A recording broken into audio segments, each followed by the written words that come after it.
The first kind of stitch we'll do is called a running stitch. It looks like these. Individual stitches, kind of like the dotted line on a highway. So what we'll do is we'll take our needle and thread, start on the back of the fabric, and you're just going to pull the needle through. You want your knot to be up tight against the fabric, but don't pull too hard. You don't need it to go through the fabric. And then I'm just going to go straight down through the fabric next to it.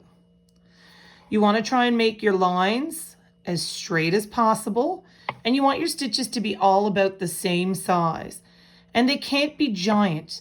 They need to be pretty small so that they will actually hold things together when you are sewing on material. If you make them really big, things are going to get messy real fast. Now you can see I just got a little snarl in my thread. If that happens, I'm just going to use my needle to lift it up. And then when I pull it through, it should fix all of that right up. Perfect. And I can just keep stitching.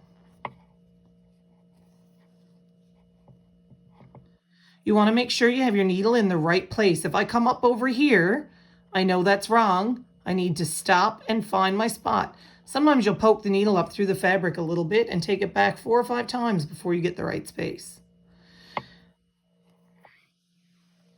Now you guys are going to stitch all the way to the top on yours, but for today I'm going to flip it over and show you how to tie off when you're done. If I just cut my thread right here after I stop stitching, it'll all come undone. What I need to do is tie a knot. And you don't use your fingers, you use your needle. So I'm going to go and slip underneath this stitch, the last one that I made, on the back where my other knot is.